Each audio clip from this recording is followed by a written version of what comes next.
Olá pessoal, namastê, muita paz a todos, muita luz. É com muita alegria que nós estamos hoje aqui para a nossa conferência, a última conferência do ano. E como eu sempre faço, eu costumo, quando chega essa proximidade do Natal, fazer uma discussão sobre Jesus. Mas falar sobre Jesus é uma coisa muito complexa, principalmente trazer ideias novas, trazer coisas novas que não está naquele evangelho mitificado pela Bíblia, né? Então, a ciência, a arqueologia já trabalhou muito em cima dos textos bíblicos e também comparando com pesquisas reais, né? E é muito engraçado que, se você for fazer uma pesquisa histórica em Israel, pegar todos os textos, né, dos historiadores israelenses da época, né, ninguém cita Jesus.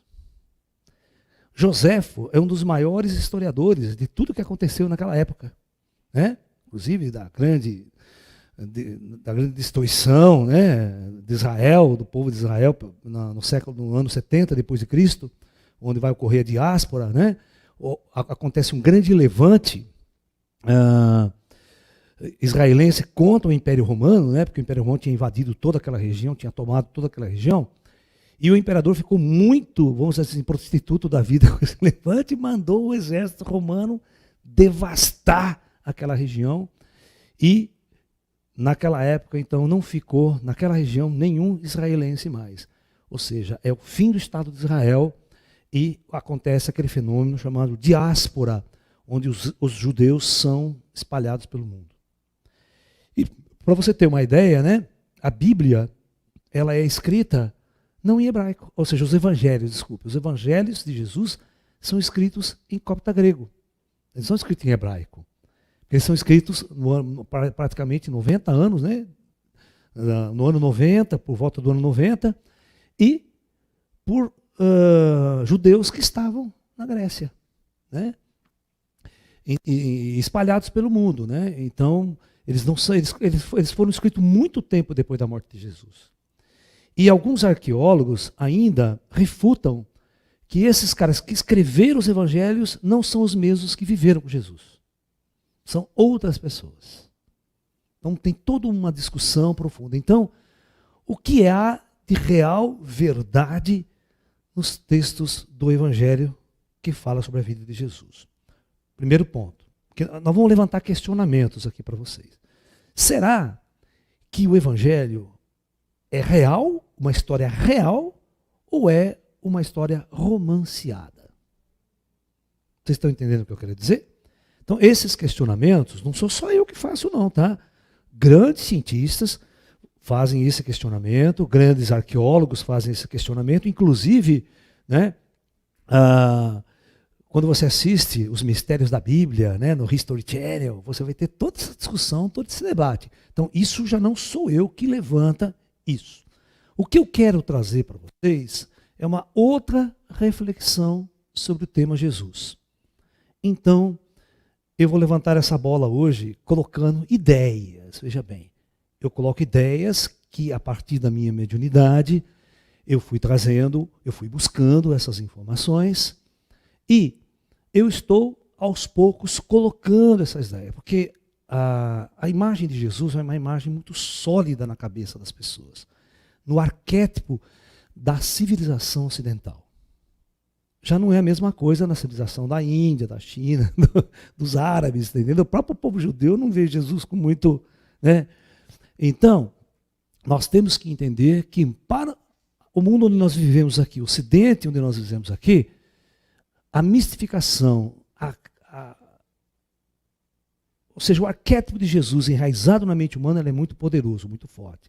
Então, qualquer coisa que você possa mexer ou deslocar provoca grande ira de muitas pessoas que são fanáticas, que são, né, religiosos fervorosos e não estão prontos para sentar, pensar de uma forma diferente. Muito bem. Um dos questionamentos, inclusive o título da palestra hoje é Jesus, né, é um filho de Deus, né, ou um homem comum? Essa era a pergunta da palestra, né?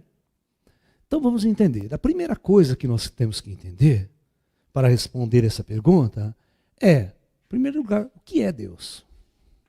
Né?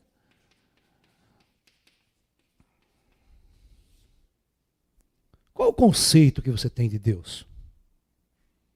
Seu conceito é indiano, é budista, é taoísta, é hinduísta, né? É ateu, tem gente que é ateu, né? Não acredita nem em Deus, né? Nem modelo de Deus faz, né? Você está entendendo? Então, o que é Deus?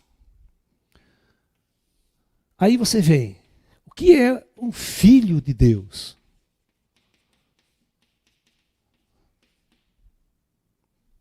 Então, claro, né? Se você é um ocidental, você vai procurar esses modelos na Bíblia hebraica. Né? Se você é um cristão, né? Se você é um católico, você sabe que a Bíblia ela é composta de mais de 70 livros, escritos em épocas diferentes. Né? Então você tem o Antigo Testamento, tá?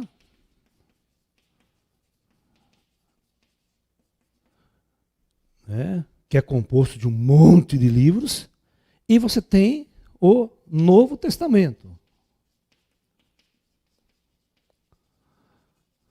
Aí que está a história. Esse Antigo Testamento é escrito em hebraico.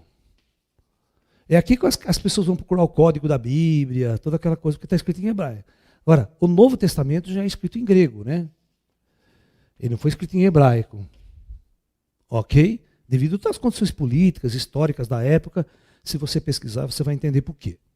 Bom, no Antigo Testamento, nós temos o primeiro livro, né? Que é o Pentateuco. Nós temos o Pentateuco é os primeiros livros da Bíblia, são 5 livros. Né, que chama Pentateuco. O primeiro é a Gênese.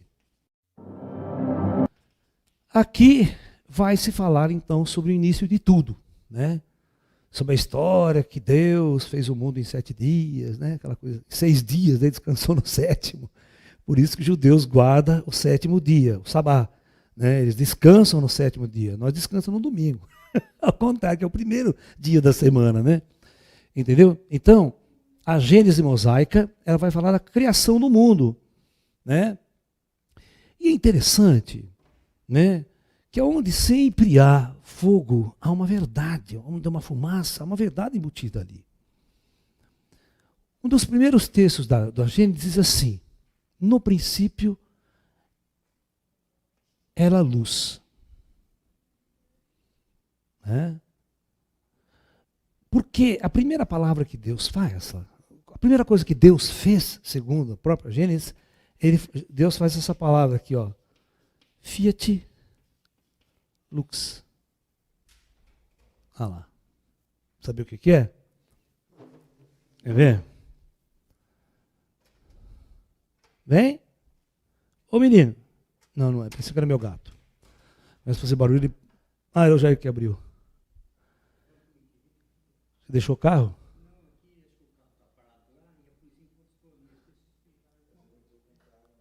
Ele não está com carro. Pode sair por trás da câmera.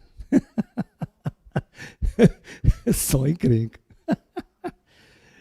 Ai, ai. Depois a gente explica, pessoal, para vocês que estão em casa nos assistindo. Bom, então, a primeira palavra do Gênesis, da criação, Deus disse, faça-se a luz. A palavra fiat luz, faça-se a luz. E a luz se fez. Sabe o que é mais interessante? Se você pegar a física moderna, a ciência moderna, todos os cientistas são unânimes que a primeira coisa que existia no universo, antes do Big Bang, no momento do Big Bang, era, os cientistas chamam mar de fótons. Né? E fótons, na linguagem simplificada, nada mais é que luz. A gente sabe, né, os físicos sabem, né, que a luz é uma parte do espectro eletromagnético, que fótons é todo o espectro eletromagnético. Né?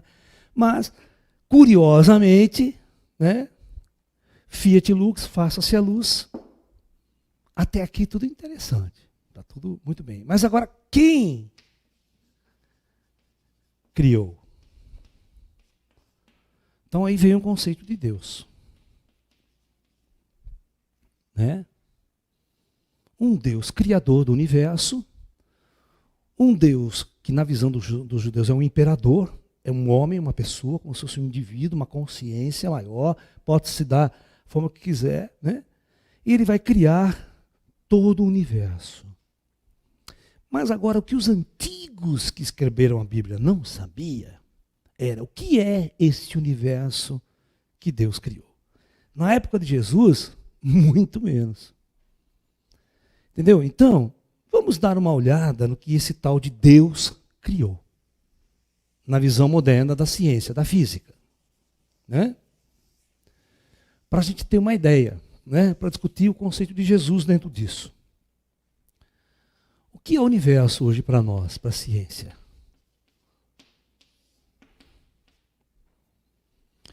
A ciência, ela estudou, conseguiu estudar e ter uma visão do universo em sua escala maior.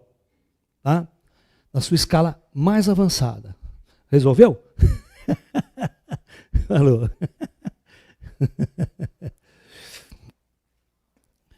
E na sua escala maior, né, o universo está montado da seguinte forma, presta atenção. Nós temos gigantescos aglomerados espalhados assim, né, clusters em inglês. Presta atenção no que eu vou desenhar aqui. Né? Os cientistas descobriram, estudando, montando um mapa do universo, eles descobriram que... O que deu? Som baixo? Espera aí, deixa eu ver.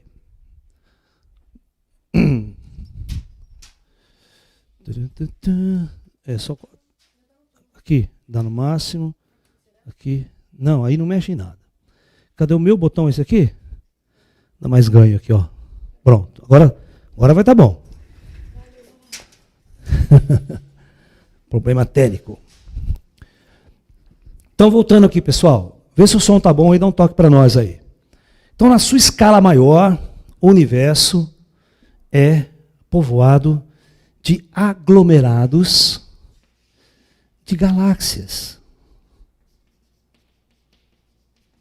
Ok? Bom, quantas galáxias os cientistas já mapearam e fotografaram? É essa ordem de grandeza que vocês têm que ter hoje na cabeça para entender coisas que foram desenhadas há 2000 anos atrás. Essa é a nossa evolução da ciência. Né? Evolução da consciência humana também. Tá?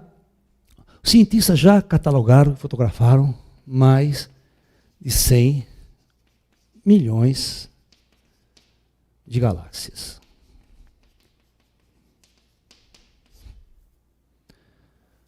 Dessas 100 milhões, a nossa galáxia, que a gente chama de Via Láctea, é uma. No meio aqui assim, ó. Nós não somos o centro do universo, nem a nossa galáxia é o centro, nem nós somos a coisa mais importante da galáxia. Muito bem, os cientistas, eu tenho um livro, né, um dos primeiros livros que eu escrevi, chamado Introdução à Cosmologia e à Astrofísica, que é onde você vai estudar exatamente toda a evolução do universo, né, todas as teorias evolucionárias, a teoria do Big Bang, e também a estrutura do nascimento, vida e morte das estrelas. Né, como funcionam as estrelas, como funciona o universo, como se mede distâncias intergalácticas, como é que isso é feito hoje em dia, em alta tecnologia. As galáxias, elas são classificadas da seguinte maneira, pela fórmula, pela imagem dela, pelo jeito que ela está, e pelo tamanho. Pelo tamanho, é população estelar e diâmetro. Então, elas são classificadas como P, M, G, GG, Mega G, e eu brinco, né? Eu falo que tem a puta G. Né? A nossa galáxia é uma galáxia tamanho M. Ela tem cerca de 200 bilhões de sóis. Sóis ou estrelas. Tá? Média. Uma galáxia em torno de Mega, e essa que eu brinco, ela chega a ter 3 trilhões de sóis. Tá? Então, quando você pensar em Deus agora, você vai ter que pensar num Deus que tinha mania de grandeza. Um Deus que criou um universo que você nem sonha. É esse Deus que nós vamos falar depois de Jesus, tal. Nós vamos tentar entender esse contexto todo e o que é a Terra. A Terra vai ser um grão de areia nesse universo da criação. Carl Sagan chegou a dizer, num de seus livros, existem mais estrelas no céu do que grãos de areia em todas as praias do planeta Terra. Não é? Então vamos lá, vamos continuar a nossa visão aqui, nossa discussão. Depois a gente vai ver onde que a gente quer chegar com as coisas mais esotéricas, né? As informações mais esotéricas. Todos vocês conhecem a constelação de Órion, né? Nós temos as famosas 3 Marias aqui no meio, assim, né? Ó, que é o cinturão de Órion, uma coisa assim, depois tem umas outras estrelas aqui e tal, que vai formar. Todo mundo conhece as 3 Marias. Aqui abaixo das 3 Marias, na parte sul, nós temos a nebulosa de Órion, que é um berçário estelar, onde as estrelas estão nascendo ainda hoje. E o telescópio Hubble, ele fez o seguinte, ele pegou um quadradinho aqui, nessa posição aqui, sim, esse pequenininho que eu fiz aqui, e deu um zoom aí. Só naquele quadradinho, ele deu um zoom. Ele foi dando zoom e chegou no máximo de zoom dele, que a gente chama do Deep Space, né? O espaço profundo do Hubble. E bateu uma foto. A hora que ele revelou essa foto, começou a aparecer imagens assim, ó. Não tinha estrelas individualizadas, pareciam objetos estranhos, parecendo bastonetes assim. Bom, hoje o cientista sabe que isso é galáxia. Só que nessa foto, o computador contou 60 mil galáxias. 60 mil galáxias. Pegou um aglomerado? Se você pegar agora, começar a deslocar, ó, fazer quadradinho, quadradinho, e só aqui, cada fábrica de fundo, você começa a bater, lá vai aparecer galáxia, galáxia, galáxia, não acaba mais. Você está me entendendo? Vocês têm que entender que as pessoas falam, Jesus é o Senhor Deus do universo. Jesus governa o universo. Nem para governar a galáxia ele tem condição. Vocês vão entender o que é a nossa galáxia. Quanto mais o resto do universo todo. Os cientistas calculam que no universo todo deve ter 10 elevado a 13 galáxias. 10 elevado a 13 são 100 trilhões de galáxias. Para o equilíbrio de massa que você está medindo hoje. Então esse é seu Deus. Um Deus que criou 100 trilhões de galáxias. Cada galáxia desse tipo PMG, contendo bilhões e trilhões de estrelas. Né? E que se você pegar uma nave hoje e sair da Terra e for embora, na hora que você estiver lá em Saturno, você olha para a Terra, ela vai se confundir com as estrelas de fundo. Um pontinho de luz se confundindo com as estrelas de fundo. E você está aqui em Saturno ainda, você nem foi embora para a outra estrela vizinha. Se você sair um pouco, você não vai ver mais a Terra, você vai lá e desaparece, só vê o Sol. Então fica uma coisa super... Quer fazer pergunta? Pode fazer. Oi? Pode escrever. Pode falar também. Fala que eu já reproduzo aqui. Então, eu achava assim, na minha concepção, que a galáxia tinha a dimensão do infinito. Não. Galáxias são ilhas. O universo. Aqui, nós temos um visitante aqui no nosso estudo. Depois eu vou apresentar ele para vocês. Posso, Alok? Ele está fazendo uma pergunta aqui, que ele tinha uma noção que o universo era uma coisa infinita. Não. Os físicos, eles não definiram isso ainda. Né? Então, o universo, a grande pergunta, tem fim? O universo é limitado de matéria? O universo ele tem um infinito de espaço-tempo? Né? Será que essa coisa que a gente concebe como espaço-tempo não foi criado no momento? O Big Bang, as pessoas acreditam que o tempo foi criado ali. Se o tempo foi criado ali, não existia antes. Porque não existe o conceito temporal de antes. Né? E quando não tinha volume, espaço-tempo não foi criado, você nunca podia pensar fora. Porque não existia o fora também, porque o volume não existia. Essa grandeza que a gente usa, que é espaço-tempo, poderia existir uma outra coisa que a gente não sabe o que é.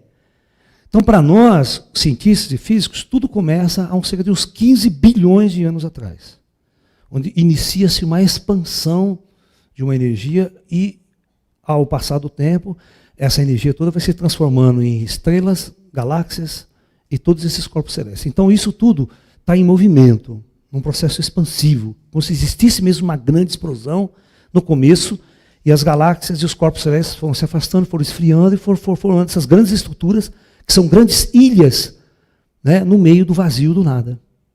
Então, nós temos uma galáxia, milhões de anos-luz, nós temos outra galáxia e assim por diante. As distâncias intergalácticas são gigantescas.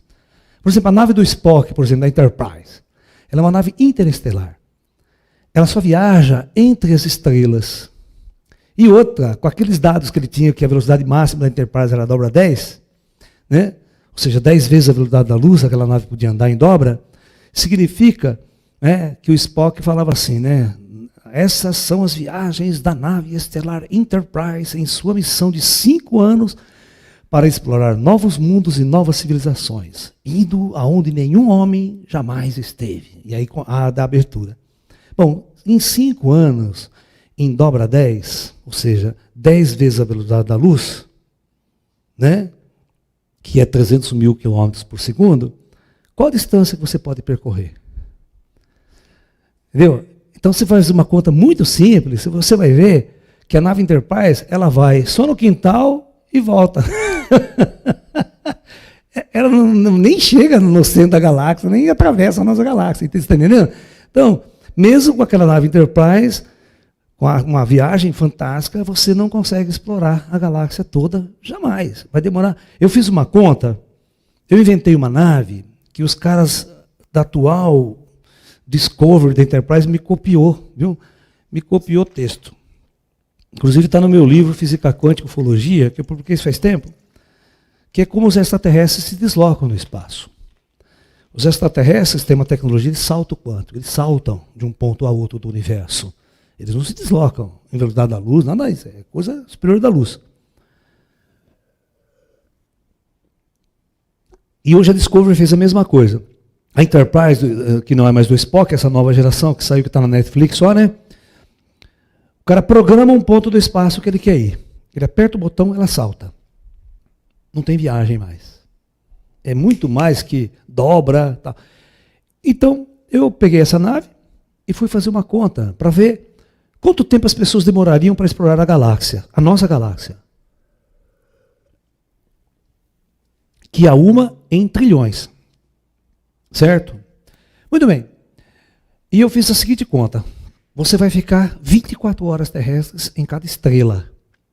Só 24 horas terrestres. Então vamos anotar essa continha aqui, ó. Para raciocinar, para depois a gente começar a discutir Jesus. Né? Então, veja bem. Eu fiz a conta. Você vai ter 24 horas terrestres para explorar cada estrela da galáxia. Ok? Bom, se nós temos 200 bilhões de estrelas, claro que você vai demorar 200 bilhões de dias. 200 bilhões, que é 24 horas, né? De dias. Claro, pegando isso, dividido por 365 dias, que é um dia terrestre, você vai ver que vai dar uns 650 milhões de anos. Sendo só na nossa galáxia. Eu faço assim, eu entro na nave, salto para Alfa Centauro, mais perto. Em 24 horas eu tenho que mapear tudo. Quantos planetas tem, se tem civilização inteligente, se não tem, acabou 24 horas, muito perto, vou para a segunda. Para explorar toda a nossa galáxia, fazer um mapa, 650 milhões de anos. Estou falando de milhões de anos. Acabou a nossa galáxia, agora nós vamos para Andrômeda, que é o dobro do tamanho da nossa. E aí começa. Eu tenho 10 trilhões para explorar. Gente, o nosso Sol é uma coisinha pequena dentro da galáxia, e a Terra é uma coisa muito menorzinha. Toda a história que você está estudando de Jesus está aqui na Terra. Jesus pode ser até filho de Deus, mas ele não vai saber o que está acontecendo na galáxia, em outra galáxia, daqui trilhões de galáxias distantes daqui, onde o universo está acontecendo do mesmo jeito. Então, você precisa ter uma ordem de grandeza na sua cabeça para você pensar Deus e para você pensar Jesus. Quem é Jesus nesse contexto? Então, com essas informações iniciais, nós vamos passar por um outro tipo de informação esotérica que não está nos evangelhos. E também os espíritas não discutem isso. Mas quero deixar bem claro que eu vou colocar ideias para vocês. Eu não quero impor verdades. Eu vou colocar ideias e vocês vão raciocinar se tem lógica ou não tem lógica. Porque, claro, é muito difícil você mexer com os arquétipos das religiões, com as crenças religiosas enraigadas há mais de 2000 anos. Tá? Então, é claro, eu tenho o maior respeito para fazer isso, tá? Eu tenho o maior carinho para, com muita delicadeza, colocar novas ideias para que vocês raciocinem nesse aspecto, tá ok? Então vamos lá.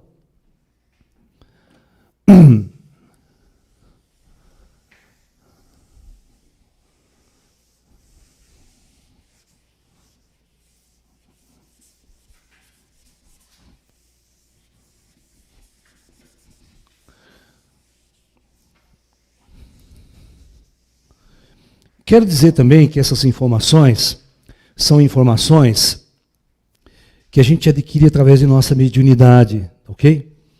Né? Eu, como um físico, como um cientista, eu vou fazer as perguntas de um jeito, de uma visão, de uma ótica, para tentar entender o universo, entender como tudo está organizado, como a vida na Terra está organizada, como os planos astrais estão organizados. Nesse meu livro, Física Quântica e Espiritualidade, a gente tentou criar uma maneira sólida e contextual para falar de cidades astrais, para falar de vida após a morte, para falar de que estrutura é feito o espírito, de que matéria é feito o espírito, de que matéria é feita a cidade astral, que até hoje nenhum astrofísico descobriu. Né? Você olha galáxias distantes, mas não vê toda uma cidade, toda uma comunidade que está aqui, acima de nós. Né? Então, qual é o grande salto que a humanidade tem que dar? O verdadeiro salto evolutivo que poderia mudar todo o curso de nossa história, de nossa civilização. É descobrir isso. Descobrir a vida após a morte, que ninguém está morto, está todo mundo vivendo numa sociedade extremamente organizada. Eu tenho certeza que todos vocês que estão me ouvindo aí já assistiram o filme Nosso Lar. Né? Que vai falar exatamente como é que é uma sociedade astral, uma cidade astral. Né? Do ponto de vista da mediunidade de Chico Xavier, que psicografou esse livro conjuntamente com o Valdo Vieira. Né? Não podemos esquecer isso, que o livro Nosso Lar foi psicografado pelo Chico Xavier em parceria com o Valdo Vieira, que eram dois médiuns, né, importantes da época. Tem alguma pergunta agora? Sobre esse tema que eu acabei de falar? Professor, se o universo é infinito, o que vem após o universo? Então, esses são os conceitos geométricos que foram implantados na cabeça de vocês, desde criança, pela geometria euclidiana. Né? Eu quero que vocês entendam uma coisa muito importante. Quando os gregos antigos foram pensar o universo, foram pensar e criar uma linguagem chamada matemática, e essa matemática grega ela é expressa pela geometria euclidiana, então, o Euclides criou 4 elementos de sua geometria para tentar explicar o universo, usar uma linguagem para conversar sobre o universo. Primeiro ponto, o primeiro elemento de geometria é o ponto. O segundo elemento de geometria, que já vai dar uma zebra, que é a reta. É um conjunto de pontos alinhado, né? E então a reta seria então um conjunto de pontos que, quando alinhados, se estenderia até onde? Até onde?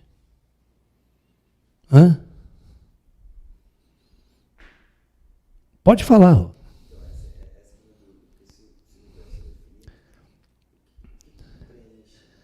Então. Esse é o grande Essa é a grande discussão. O físico sabe isso. Nós vivemos com isso aí o tempo todo, com essa discussão geométrica. A ideia é a seguinte. Quando os gregos começaram a fazer isso aqui, primeira coisa, que ele já vai entrar num raciocínio.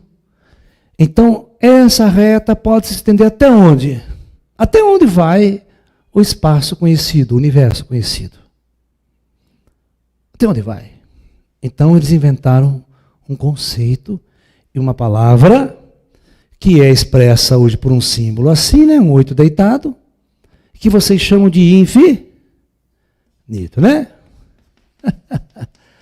Mas se vocês não entendem que quando o grego inventou essa palavra infinito, ele estava simplesmente querendo dizer não sei.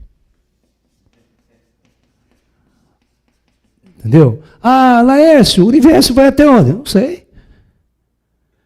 Vocês que colocaram na cabeça um conceito de infinito. O que é infinito? Por uma coisa que não tem fim? Não é verdade.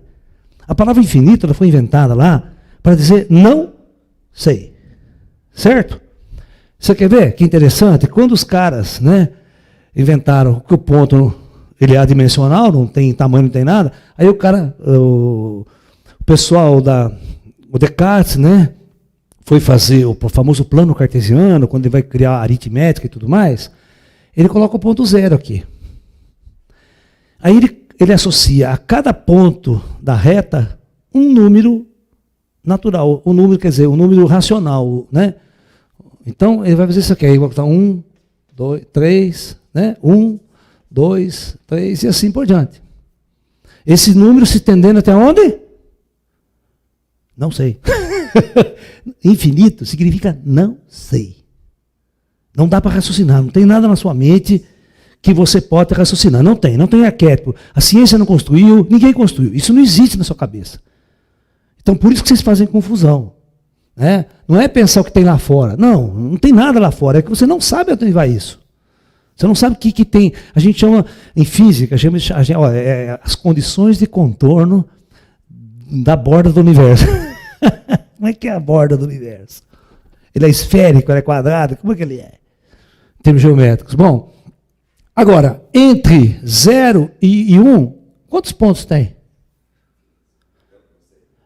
Mas qual a diferença desse infinito para aquele infinito? Né? Vai ser assim, infinitesimal, que lá é infinito, mas tudo infinito significa não sei. Tudo que falar infinito, não sei.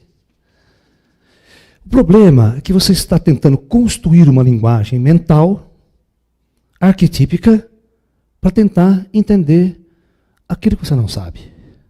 Aquilo que você nunca experimentou. Como que você pode construir imagens e ideias de algo que você nunca experimentou? Então, o ser humano não experimentou o infinito, ele não sabe o que tem lá. O cara pode chegar lá e dar uma testa na parede do universo. Não estou dizendo que é assim, certo?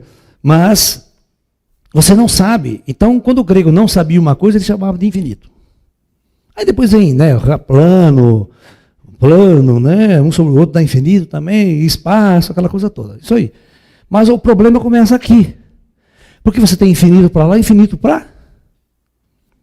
Outra coisa interessante é quando você vai estudar cosmologia, que é exatamente quando a gente vai sobre o Big Bang, a gente fala assim que no princípio, no tempo t igual a 0, o universo começa. Tem um livro de um físico, que ele é prêmio Nobel de Física, ele chama Stephen Weinberg, ele escreveu um livro que se chama The First 3 Minutes, os 3 primeiros minutos. Então ele escreve um livro sobre o que aconteceu no universo do tempo t igual a 0 até 3 minutos. Só isso. O livro dele é só sobre esse momento. O que aconteceu em 3 minutos? Aí sempre as pessoas vão fazer a seguinte pergunta para mim. Mas professor, o que existia antes? Por que ele não pode fazer essa pergunta? Se t é igual a 0, o que existia antes? Isso é nada, porque o tempo começou a partir daí. Se o tempo começa a partir daí, esse é o início da escala de tempo. Não existe o antes. Mas a minha mente não consegue entender que não existe o antes. Tudo isso significa figura de linguagem. Ou seja, como nós criamos ideias e imagens para tentar entender o universo. Então isso a gente chama de conhecimento racional. E dentro desse mesmo conceito, nós criamos Deus. Nós tentamos criar Deus em nossas mentes, um modelo de Deus para explicar essa existência. Mas certamente ela vai estar errada. Porque nós estamos num nível tão primitivo. É interessante que se você pegar o livro de Lao Tzu, 600 anos antes de Cristo, Tao Te Ching, o primeiro texto, ele vai falar de Deus. Mas o que ele vai falar de Deus? Eu nunca vi uma descrição tão sensata quanto a desse cara. Ele diz assim, olha, nós somos criaturas tão ignorantes, que nós não sabemos nada sobre nós, não sabemos quem somos, de onde viemos, para onde vamos, não entendemos, eu vivo 24 horas comigo, não sei quem eu sou. Imagine eu tentando fazer uma imagem de Deus, do Criador que criou o universo inteiro. Certamente vai estar errada. Então ele diz assim, então é melhor eu não criar nenhum modelo e nenhuma imagem de Deus. E nem tampouco dar nomes. Olha que isso. Então o taoísmo clássico, ele começa sem nenhum modelo de Deus. E olha que interessante, se ele não tem modelo de Deus, também não tem modelo de demônio. Não tem modelo de inferno, não tem modelo de céu. Ele não vive essa dualidade que o ocidentalismo criou entre Deus e demônio, céu e inferno, e o bem e o mal. Né? Então esses conceitos são conceitos enraizados em nossa mente, porque nós aprendemos a raciocinar em termos geométricos, em termos de dentro, fora. Né? Depois eu vou fazer uma brincadeirinha com você, vou fazer uma figura geométrica, que a gente faz de papel, e vou perguntar para você qual que é o lado de dentro e qual que é o lado de fora. Ninguém consegue descobrir. Porque é uma coisa que ele retorce, entra, aquilo que parece estar fora aqui, mas depois ela entra por dentro. Porque entra por fora. É uma figura muito simples, é um 8 que a gente faz deitado, mas que quebra a cabeça das pessoas. Bom, vamos falar de Jesus agora? Então vamos lá.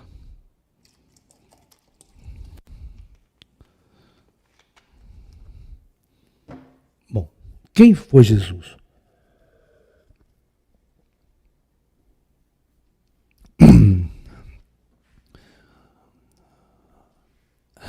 Vamos pegar o planeta Terra aqui.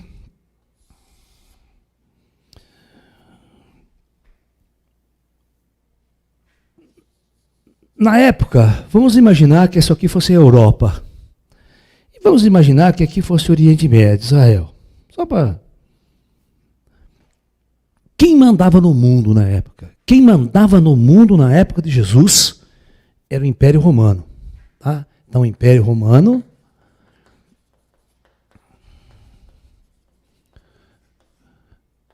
Ele invadiu grandes, quase que tomou conta grande parte do planeta.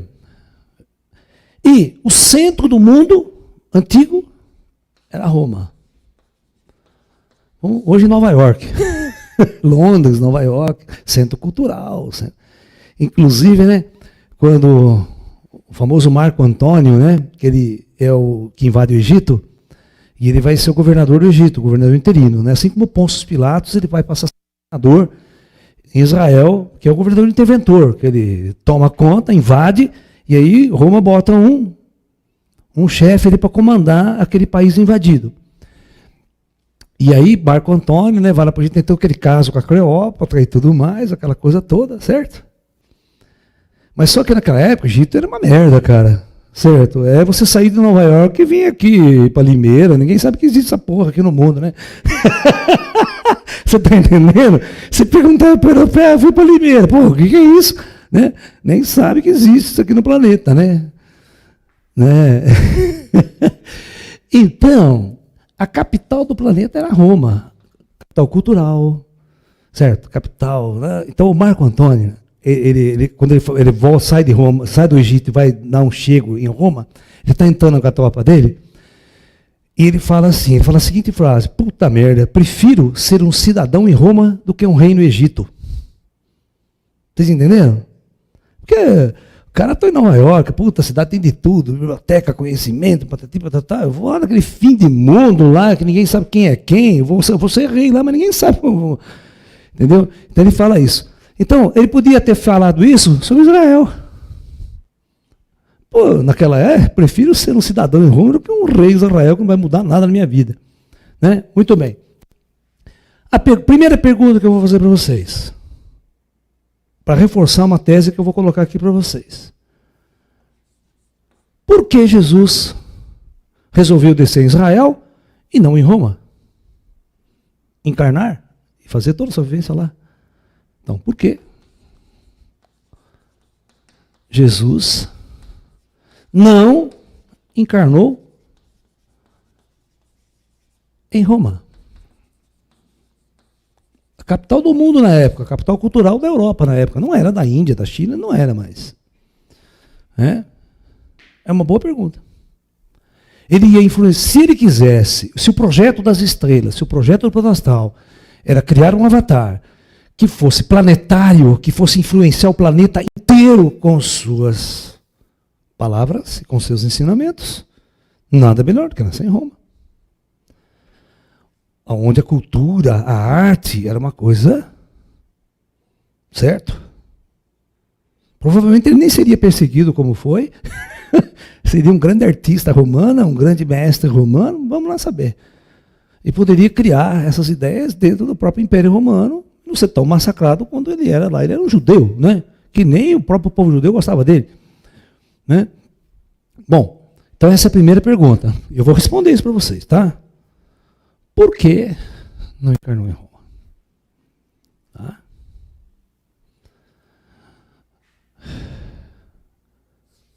Qual, então, a verdadeira missão de Jesus na Terra?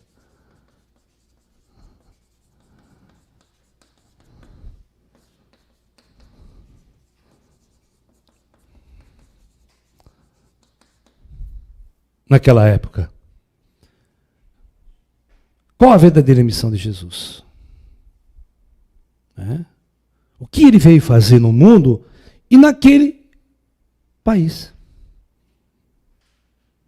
Se nós pensarmos, qual que é a população naquela época de Israel?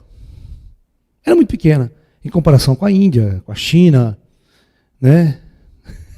Se nós pensarmos bem, os maias estavam começando aqui, já, né? o Império Maia estava numa evolução muito grande aqui também. Né? Ele vai atingir o seu auge em 800 depois de Cristo, depois o Império decai. 1200 depois de Cristo o Império já sumiu. Né? Mas ele começa, o Império Maia começa dos 200 anos antes de Cristo, começa a crescer, vai atingir seu auge evolucional com todas essas construções, com milhões de habitantes, né, nas Américas aqui. E é interessante que nunca nenhum maia entra em contato com o ocidental. Então, nunca um maia que viveu por 1200 anos, uma civilização avançada culturalmente aqui, entrou em contato com o ensinamento de Jesus. Então isso significa o quê? Então Jesus não pode ter sido planejado para ser um avatar planetário, porque os maias não iam conhecer ele. E outra, os indianos até hoje não conhecem Jesus. Então, a China também, né? A China começou as primeiras viagens ocidentais para a Índia, com Marco Polo, com 1400, essa coisa toda. E a China nessa época estava invadida pelos mongóis, né?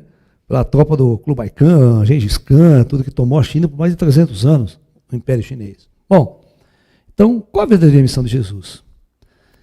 Porque hoje as pessoas sempre alegam, principalmente quando você é cristão, você alega, não, o meu Jesus é o governador do universo, daqueles trilhões de galáxias que a gente estava discutindo aqui. Né? Eu vou tirar um pouco esse mito da cabeça de vocês. Claro que com o maior carinho, maior respeito, nós vamos discutir essas ideias. Nós estamos discutindo ideias aqui, não estamos impondo verdades ou ideia para vocês. Isso é muito importante, que nós estamos fazendo uma colocação de ideias, para vocês meditarem, raciocinarem e verem a lógica de tudo. Tudo bem, então vamos lá. Eu vou tentar responder essas perguntas para vocês de um lado esotérico. Tá? É claro que se eu tendo contato com certas entidades estelares, com certos... Né, eu escrevi o Projeto Terra, que é para a gente aprender como tudo está... Claro que ia perguntar sobre Jesus, né? Só que tem um lance seguinte... O plano astral e o comando estelar falaram assim, ó, essa é uma caixa de abelha. Se você mexer nisso, você vai ser muito picado. Então você toma cuidado como você vai fazer isso. como a gente diz, é mexer no vespeiro, né? E as abelhas são muito bravas, vão te atacar mesmo. Então a gente tem que ir com cuidado. Muito bem, então vamos lá.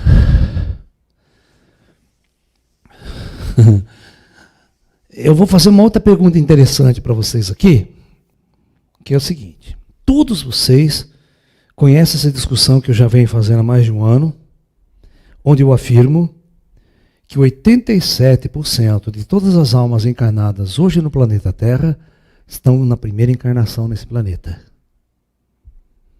E matematicamente é muito fácil vocês entenderem isso. Então não vou ficar repetindo de novo isso, tá? Então, todos vocês sabem, aqui na linha do tempo, né? Vamos colocar aqui, vamos colocar 8.000 antes de Cristo. Vamos colocar aqui o ano 0.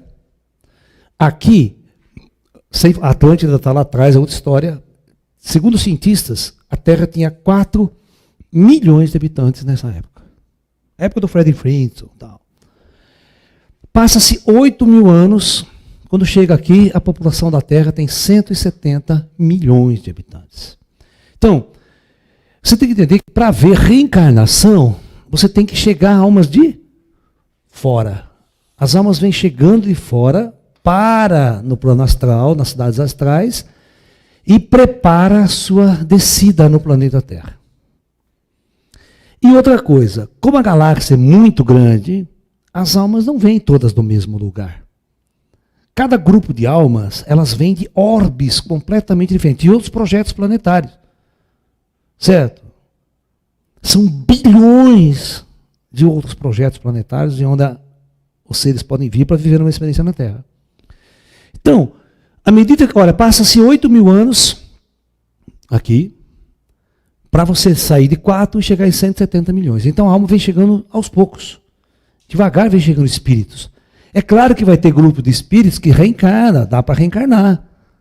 Certo? Mas tem almas que vai ter a primeira chegada na Terra. Porque a Terra, os espíritos não nascem aqui. Eles não são criados na superfície de mundos.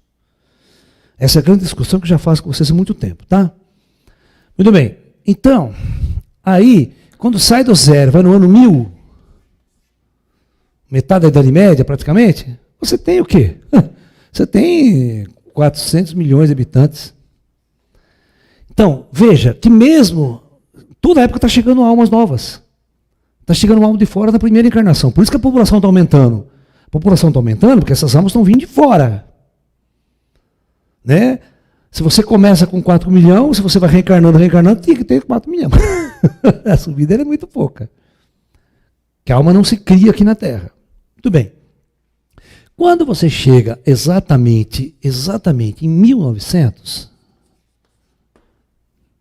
que é os últimos nossos praticamente 100 anos, nós temos o primeiro, vamos chutar 1,2 bi. 1,2. Então vamos fazer essa escala aqui agora. De 1900 até 2000, depois hoje, 2000 e vamos praticamente 2019, né? Que nós já estamos virando o ano aí. Tá ok? Então, 1950. Olha, 2 guerras mundiais nós tivemos aqui. Nunca teve guerra mundial antes na história. As guerras eram localizadas. Então nós tivemos em 1914 a 1917, Primeira Guerra Mundial, Segunda Guerra Mundial, que vem de 39 até 45. Ok? Nós terminamos a guerra em 1950, nós tínhamos uma população de praticamente 2,8 milhões de habitantes, bilhões. Olha que louco. Em 50 anos, dobrou a população do planeta. De toda a história de milhares de anos que vinha atrás. Você vai ver o questionamento que eu levantasse com Jesus na história. Aí, você tem até aqui, certo? Praticamente 50 anos, né? Se a gente pensar o caso, hoje nós temos 7,5 bi. Quantos bilhões de almas chegaram em 50 anos? É cerca de 4 bilhões. em 50 anos. Ou seja, então, nesses últimos 100 anos, eu tenho 6,5 bi na primeira encarnação. Em 100 anos, ninguém consegue dar 2 encarnações. Tá ok? A minha pergunta é essa. Se Jesus é um avatar que desceu em Israel há 2000 anos atrás, o que todas essas almas que estão chegando agora na Terra têm a ver com Jesus? Qual a relação que ela tem com Jesus? Nenhuma.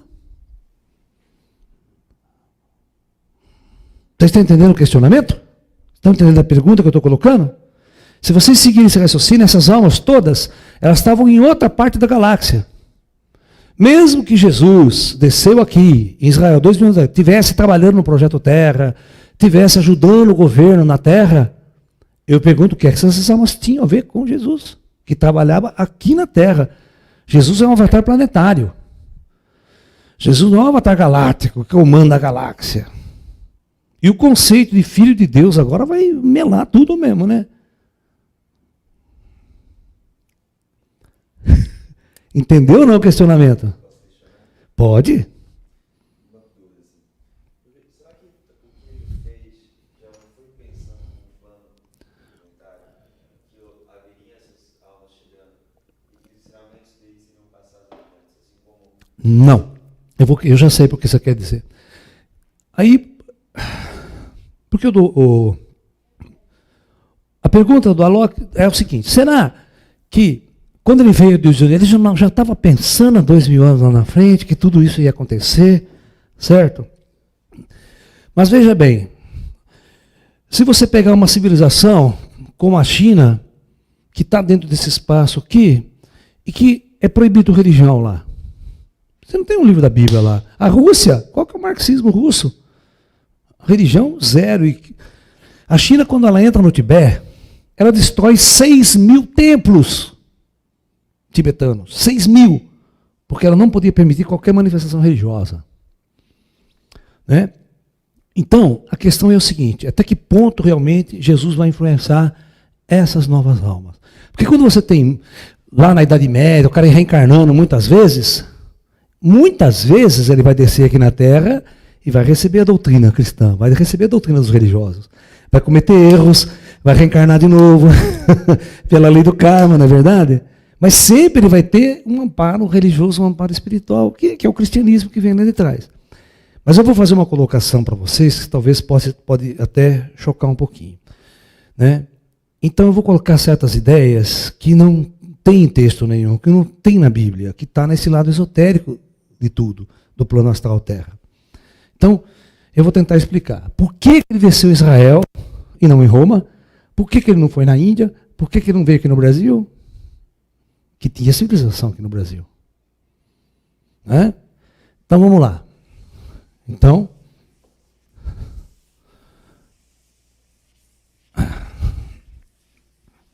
nós vamos pensar da seguinte maneira, pensar como o Projeto Terra pensa.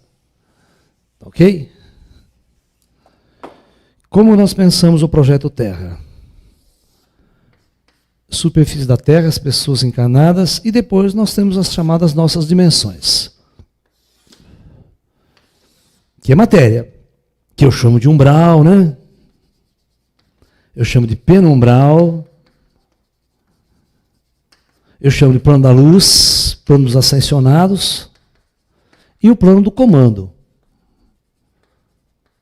Então aqui em cima nós temos uma elite de inteligência, que são o comando planetário, que coordena toda a experiência que está acontecendo em todos os níveis, inclusive no material. Ok? Então muito bem.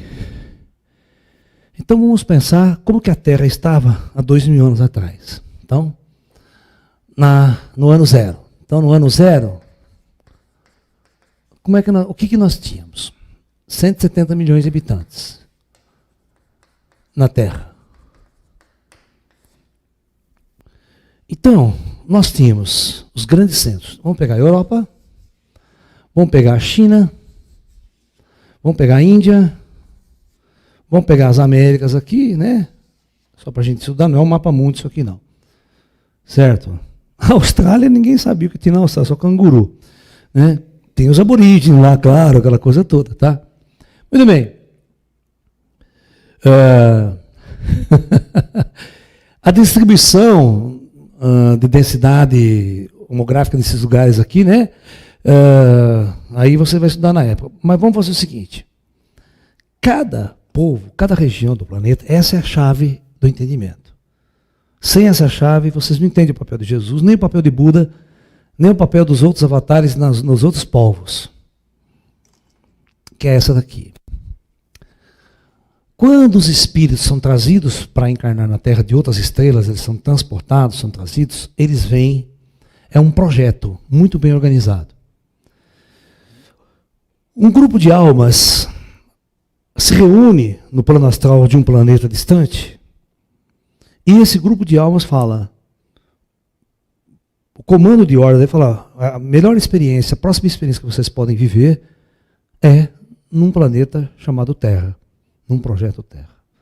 Então, essa discussão é feita num mundo distante, certo? Num projeto planetário distante. Está acontecendo alguma transição planetária de almas, tal. Então um grupo de almas, que eu vou chamar com o nome de hordas espirituais, então elas fazem todo um conclave estelar naquele planeta, toda uma discussão com o comando, e o comando então reúne um grupo de espíritos e transporta para viver uma experiência no projeto Terra. Então vem bem, então esse grupo de almas, ele é oriundo de uma estrela distante, ele vem para a Terra e é recebido numa cidade astral. Vamos supor, vem 100 mil almas juntos para encarnar posteriormente na Terra. Mas, ao mesmo tempo, isso está acontecendo na galáxia inteira e até em outras galáxias. Então, o projeto Terra vai receber um grupo de almas oriundo de um outro lado da galáxia. Ok? Vem aqui e também fica aqui. E vai preparar essas reencarnações. Aí é o seguinte, como essas hordas, elas são de níveis espirituais, níveis evolucionais muito diferentes umas das outras, elas fazem um projeto geográfico somente para elas. Ok? Então eu pego esse grupo de almas aqui, ó, eu vou encarnar elas aqui, ó, na América. E esse outro grupo de alma vai descer na China. Um outro grupo de alma vai descer na Europa. E como é muito primitivo, elas não vão se encontrar aqui. Então as almas morrem e quando elas retornam para o plano astral, elas vão no astral aqui. Elas não se misturam com a outra horda. A Terra é um palco planetário para várias origens, de vários níveis, viverem aqui. E na época era assim, no ano 0.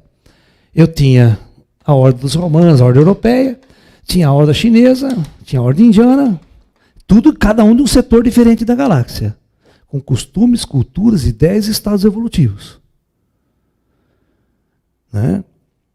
Então, veja bem, eu vou chamar essa parte aqui agora, eu vou pegar uma coisa chamada Israel.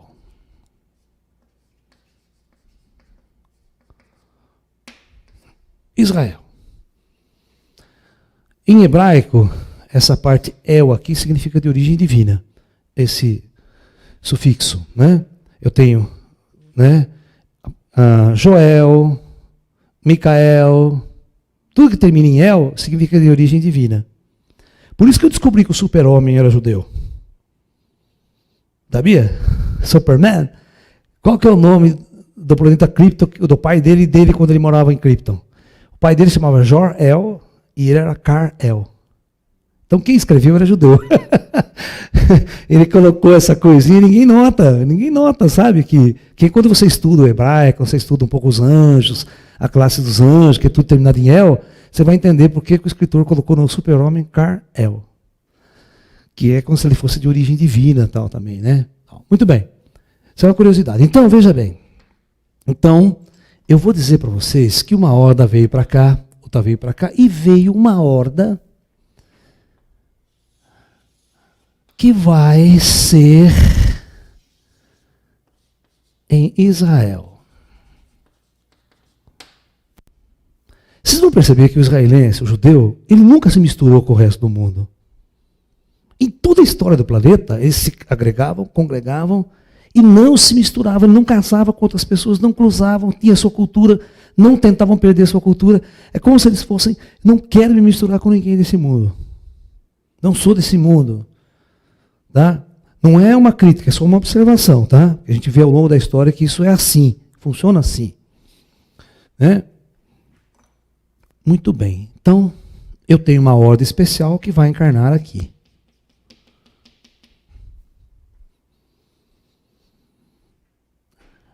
Aí, quando essas hordas vêm, aí que está o segredo. O segredo vai acontecer aqui, ó. Quando uma horda vem, eu vou chamar esse quadrado aqui de horda, esse retângulo. Nós temos aqui para baixo, isso é um gráfico, tá? Um grupo de almas com um karma denso que vai descer. E aqui em cima eu tenho uma coisa que a gente chama de comando de horda. É um grupo de espíritos superiores que veio comandar essa jornada, vai comandar as encarnações e vai controlar a encarnação desse grupo de espíritos, que veio junto das estrelas. Não é esse comando aqui. Esse comando coordena tudo isso aqui, todo mundo que vem. Ele coordena esse projeto dentro de certas leis, certas regras para todo mundo. É por isso que às vezes na Índia, por exemplo, só a Índia conhece os 7 chakras. Nem o israelense, nem o europeu, nem um cientista moderno, nem um chinês conhece os 7 chakras na sua literatura antiga. Mas também você não tem nenhum indiano que sabe todos os meridianos da acupuntura e todos os pontos com precisão que os chineses sabiam. É como se o conhecimento pudesse chegar só nessa horda e não na outra. Então cada horda tinha uma regra do que elas podiam receber do alto. Que tipo de ajuda elas iriam receber para viver essa experiência kármica aqui.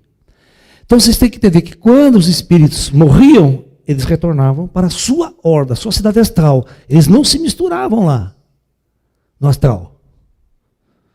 Naquela época mais antiga. Hoje não, hoje é diferente. Hoje é o final do ciclo planetário. Hoje você casa com uma japonesa, você casa com um negro, você tem filho, vai saber onde vai nascer o quê, né, ali? Que espírito que vai descer ali? Hoje não tem mais esse bairrismo. Mas antigamente tinha o regionalismo muito clássico. As etnias eram muito definidas e o racismo era muito forte. Você não cruzava as espécies facilmente. Aqui embaixo.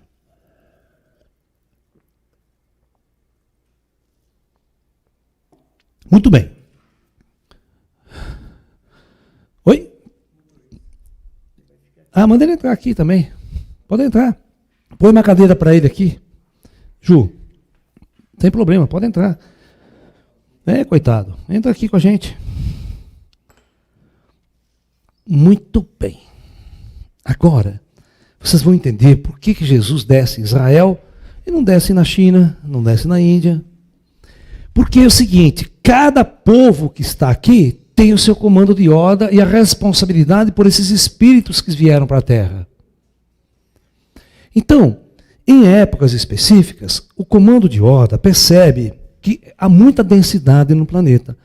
O que é densidade? Não há conhecimento, não há sabedoria esotérica e espiritual. Então as almas elas descem e começam a se degradar em guerras, ego, poder, e morrem e vão para o astral. Ou seja, elas acumulam muito karma. Aí tem que voltar para resgatar aquele karma que eles cometeram. E aí entra numa coisa que os indianos chamam de roda de Sansara. Eles não conseguem sair da roda de Sansara. Eles ficam concatenados no ciclo kármico de reencarnações sucessivas. E o projeto não é esse. O projeto é o cara vir aqui, viver um número de experiências. Hã? Está aqui? Não, não está. Não chegou ainda. Então, é um número de experiências consecutivas. Então, o que a gente faz? O plano astral percebe que tem que intervir para quebrar essa roda de Sansara e só com conhecimento esotérico, conhecimento espiritual. Então, o que o comando faz? Ele projeta a descida de um avatar para a sua horda, dentro das suas características de horda e do comando de horda. Então ele pega um cara daqui e faz esse cara que está aqui no comando de horda, prepara, projeta e desce naquela região específica para resolver um problema deste povo e daquele momento planetário.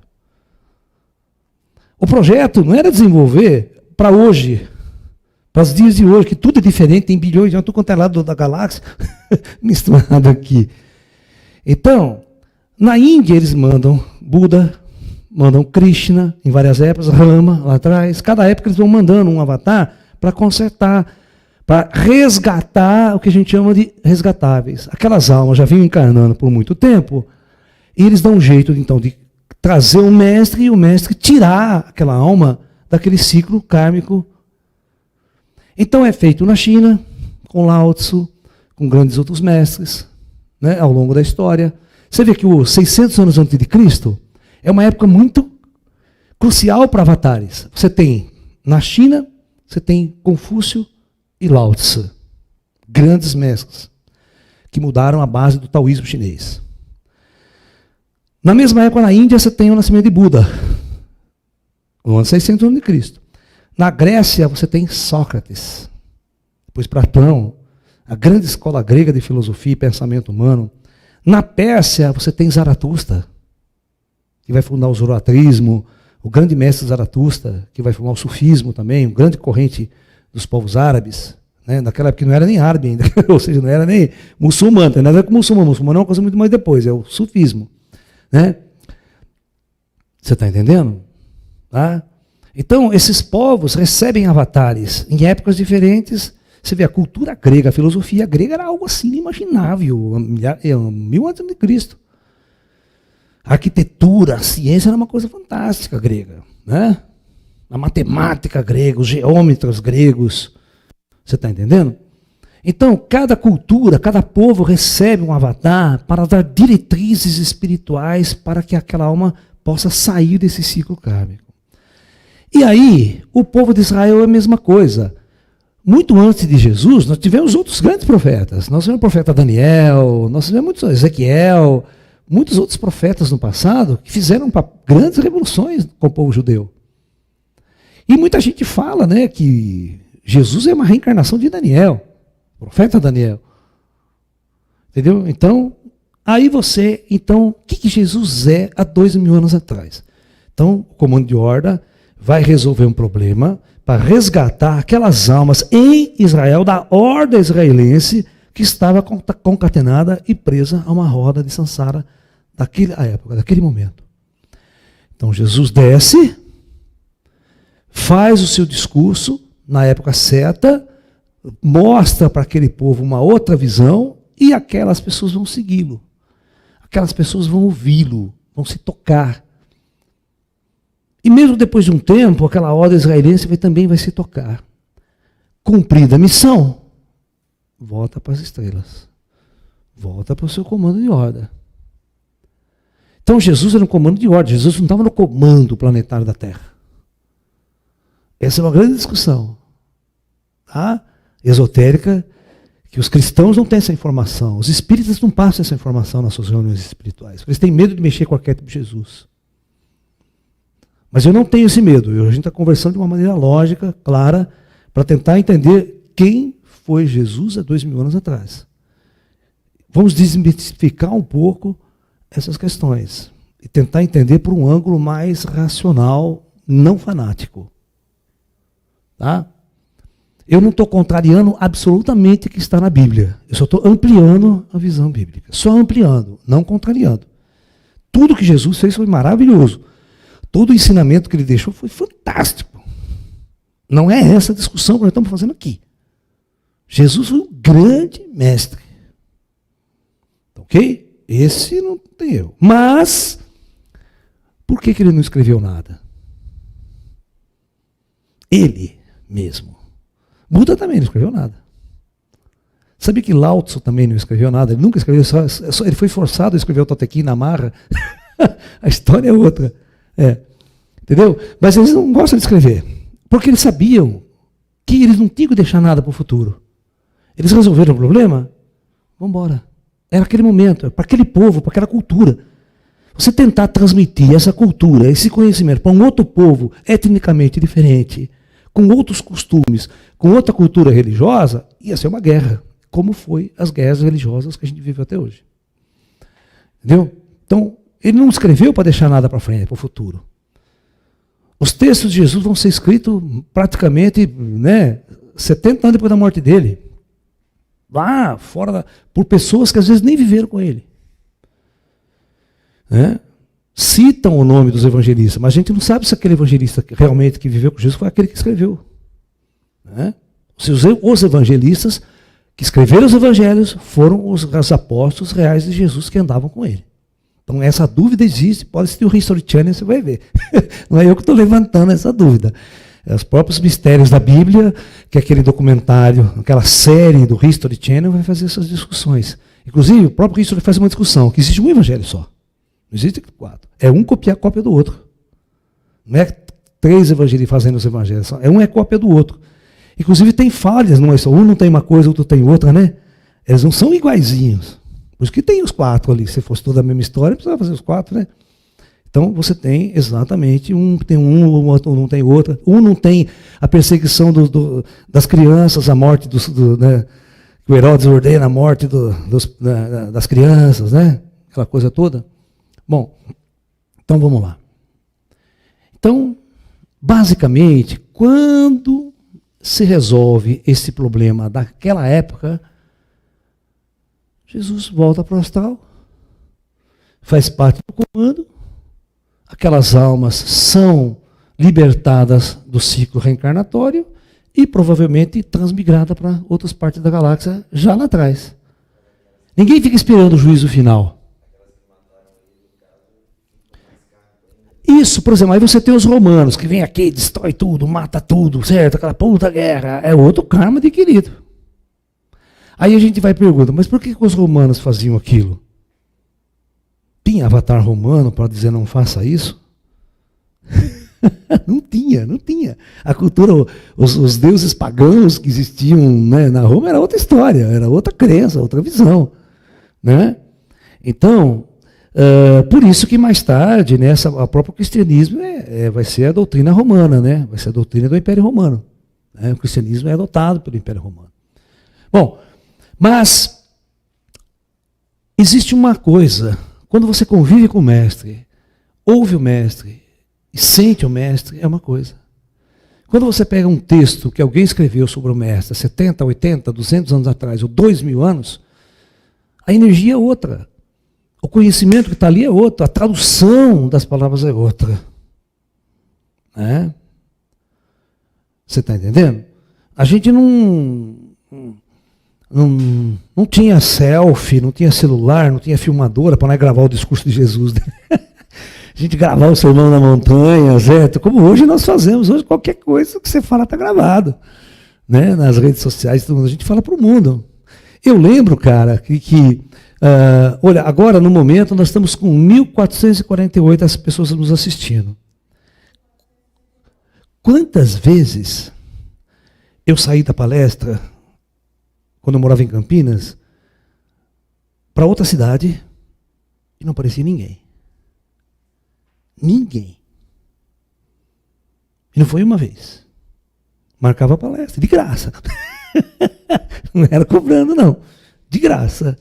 A gente chegava com a nossa malinha, chegava lá e ficava esperando, não aparecia ninguém na palestra. Então, veja bem, são outros momentos. Hoje, daqui a pouco, você deixa aqui, daqui a amanhã, você vai ver, tem 20 mil visualizações. Tem palestra que já está quase com 1 milhão de visualizações, as mais antigas. Então, hoje a mensagem chega. Agora, vamos pensar há 2000 anos atrás. Quem é que sabia ler e escrever? Quem é que sabia ler e escrever naquela época? Se Jesus escreve, quem ia ler? Ia chegar aonde? Ia chegar a quem? Outra, quem comprava livro? Não tinha impressora para imprimir livro. O cara tem que escrever o livro à mão. Você sabe que na Idade Média, quanto custava uma Bíblia? Para você comprar uma Bíblia? As Bíblias elas demoravam 1 ano e meio para serem escritas. Porque elas eram escritas à mão, copiadas à mão. Até o Gutenberg inventar a imprensa. Mas era escrita à mão. Então eu pergunto, quanto que custava? Então quem é que podia comprar? Quem é que podia ter para ler? E tinha que saber ler, né?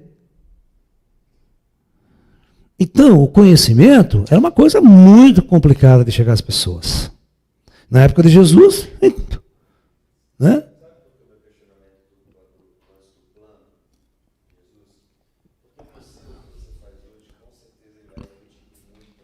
Uhum. Sim.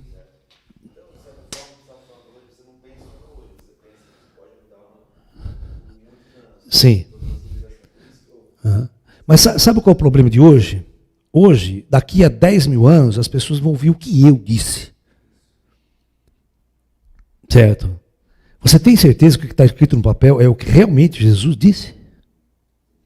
Você entendeu o que eu quero dizer? Então, é muito complicado.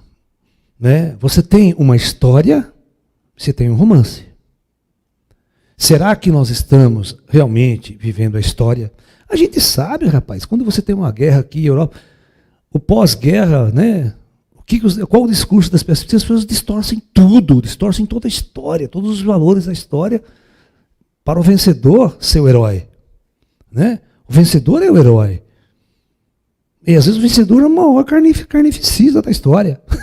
Mas ele vem como grande conquistador, grande herói. Né? Então, é complicado você ler textos e ver uma história de um ponto de vista. É como a discussão política nas escolas hoje, né? Você só ouve o marxismo e o outro lado da história. Que tipo de educação política está sendo dada nas universidades? Eu sei porque eu vi nas universidades, cara. As universidades é um antro de esquerdista. Você está entendendo? Não, eu não tenho nada, eu não tenho nada contra direita nem esquerda, muito pelo contrário, o meu negócio é espiritual. Mas eu vivi naquele meio, os caras faziam a nossa cabeça, os caras ficaram em cima de nós, enchiam o saco para a gente ir. Né? Você não podia nem tocar numa outra discussão. E quando eu queria fazer uma discussão filosófica, não, isso aí não pode, porque isso aí... Eu falei, então, estou fora, que meu negócio é outro. Vou lá praticar tai chi.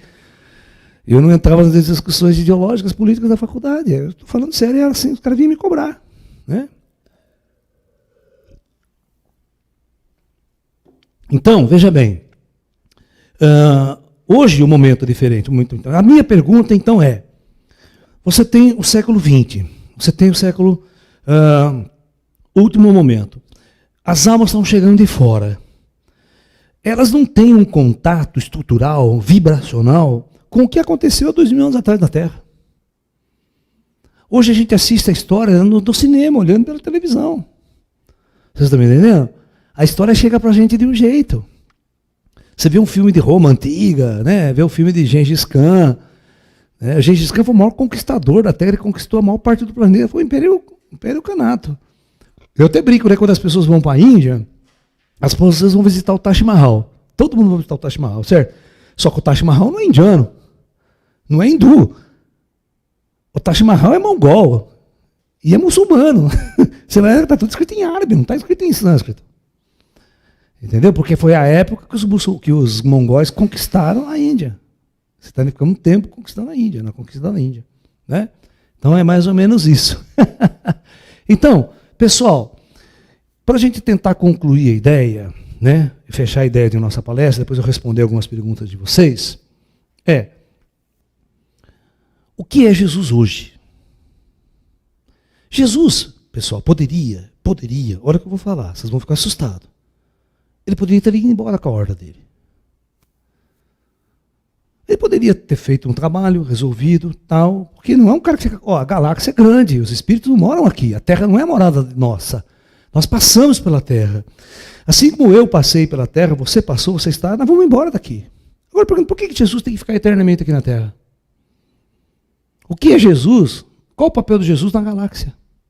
Em outros projetos planetários? E de onde ele veio quando ele chegou aqui com a horda dele? Ele não estava aqui antes. E quando ele veio, qual é o comprometimento que ele tinha com essa horda que estava encarnando aqui nas Américas? Praticamente nenhum. Ele não tinha um comprometimento com a horda que estava na China. Porque esses espíritos, eles não estão até hoje aqui. A maior parte dos espíritos que viveram 10, 15 encarnações, há 2, 3 mil anos atrás, já transmigraram, já foram para outros projetos planetários na galáxia. É dessa forma ampla que nós temos que pensar. Então, nós podemos ter um espírito que viveu 10 encarnações na China, nunca entrou em contato com Jesus nem com o cristianismo e foi embora da Terra. Está vivendo em outro projeto na galáxia. Ascensionou, também foi embora.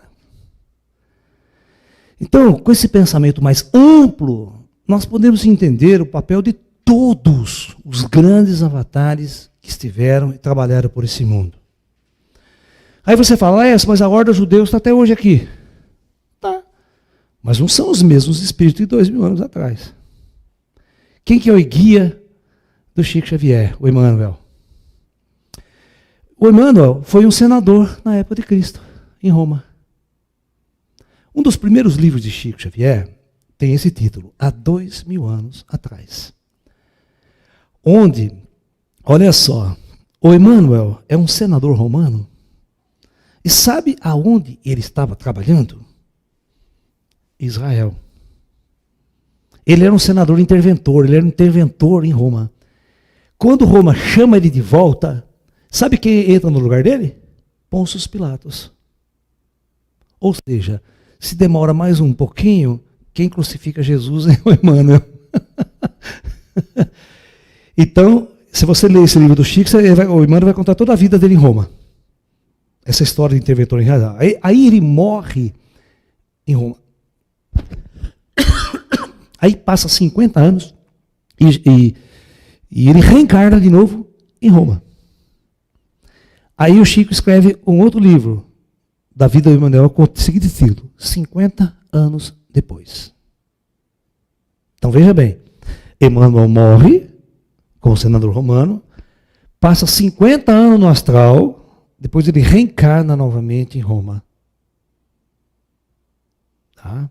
Inclusive, né, ele se chamava Públio Lentus, né, o Emmanuel. E isso está na obra de Chico Xavier. Então, você vai perceber que os romanos caravam em Roma e estava interventor de Israel. Né? Então, quando a gente amplia um pouco a nossa mente para o universo, tentando entender a jornada espiritual da alma no universo, você começa a pensar dessa forma mais ampla aqui. Você não fica tão concatenado só no planeta Terra. Aí você escravizou e prendeu Jesus por 2000 anos aqui. E se eu for agora no astral, preste atenção, é um questionamento, é uma pergunta. Você tem certeza que você vai achar Jesus aqui? E se Jesus estiver em outra parte da galáxia?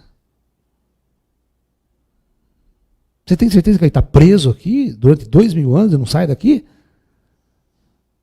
Com trilhões de galáxias? E com uma tecnologia de navegação que você tem que entender como é que os espíritos foram trazidos para cá, né? Tudo vem com alta tecnologia, com naves sofisticadíssimas de transporte interestelar. Então, a ciência e tecnologia é muito avançada aqui nos planos superiores, mas aqui é a idade da pedra, né? Quando você encarnava em Roma, era aquela coisa de lança, arco e flecha. Mas aqui em cima, não. Então, você tem que pensar, Jesus, ele pode ter um compromisso com a Terra hoje, mas ele não vive 100% aqui.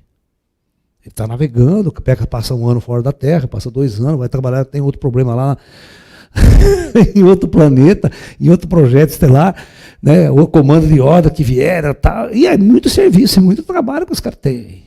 Então você não pode pensar num Jesus preso e apenas responsável por o que está acontecendo neste mundo.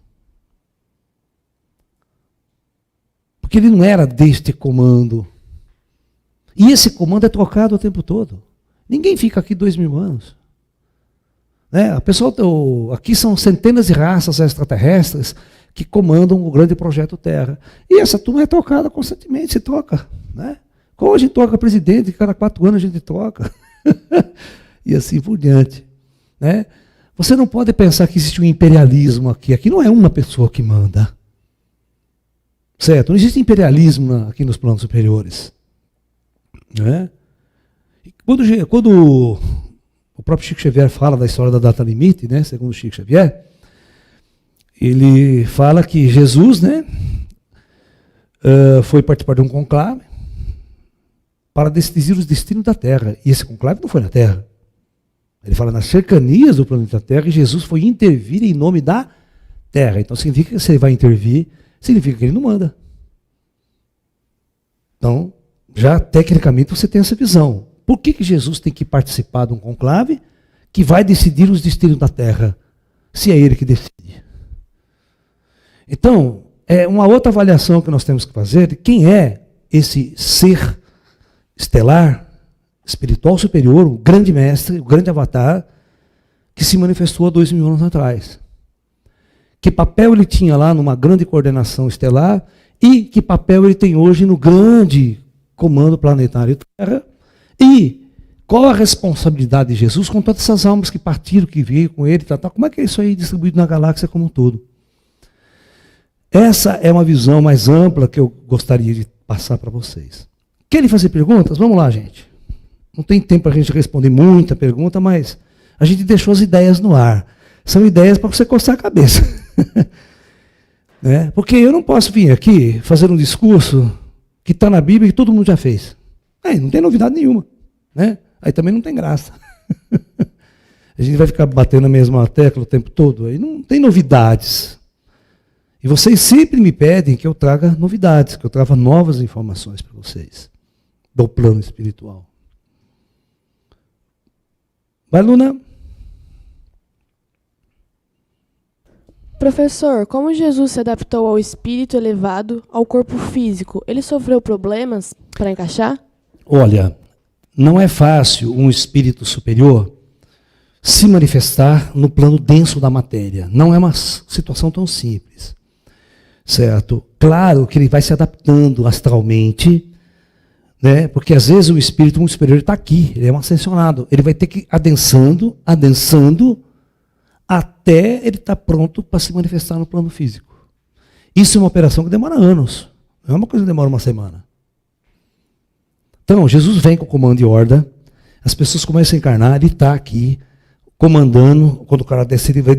Jesus faz parte aqui, decide onde você vai encarnar, como você vai encarnar. Tá. É o comando de ordem, que fica controlando a descida do povo, a experiência do povo na matéria. Né?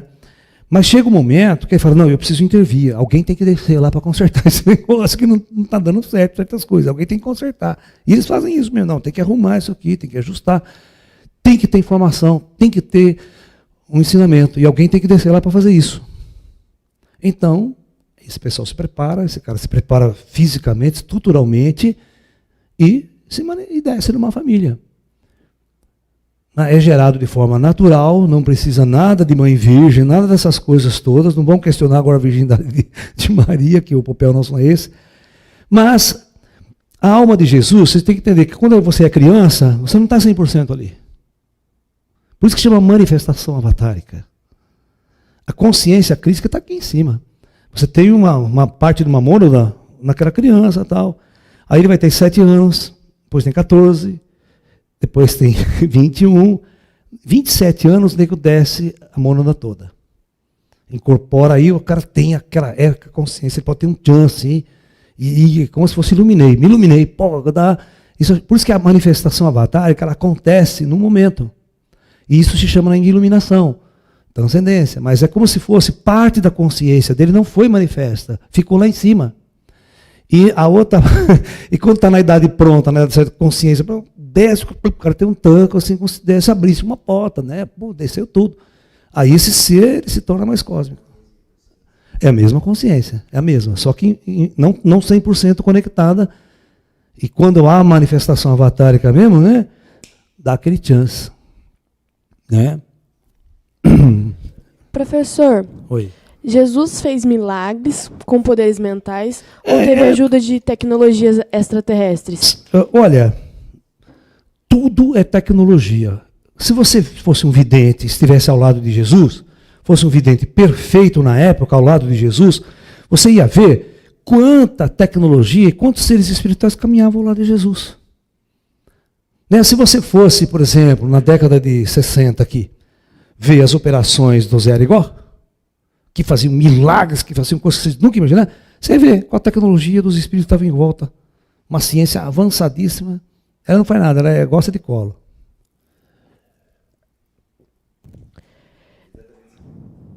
Essa pergunta?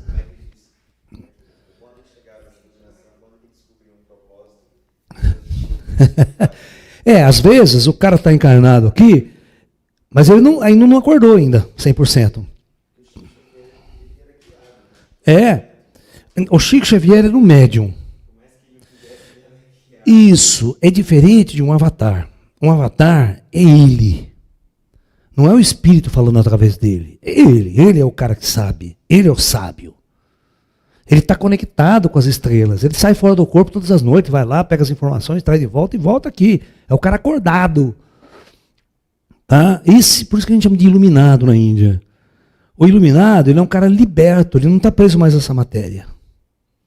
O iluminado, ele senta, cruza as pernas, sai fora do corpo.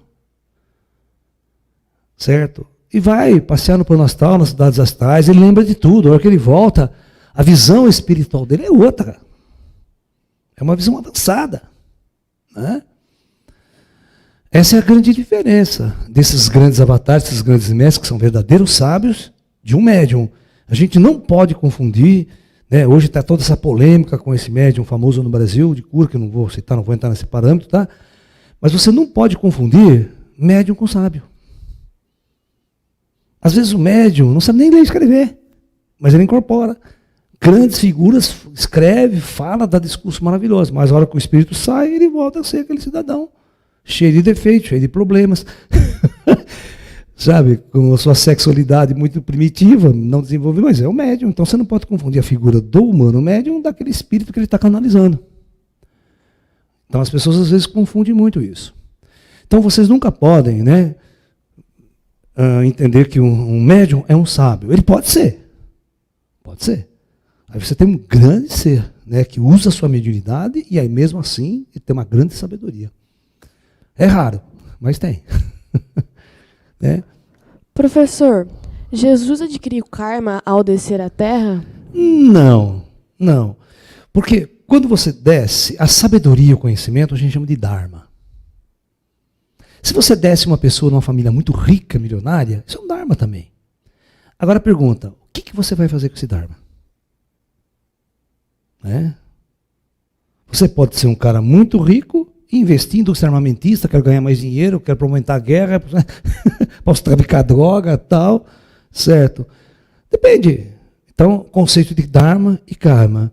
Se nós pensarmos num grande mestre como Jesus, cuja sua única missão era ser um grande professor, um grande instrutor, né? Que karma esse homem estaria adquirindo? Né? Mas ele sabia muito bem que ao descer na superfície planetária, ele estava sujeito às leis do planeta. Ou seja, ele desceu no meio de uma guerra.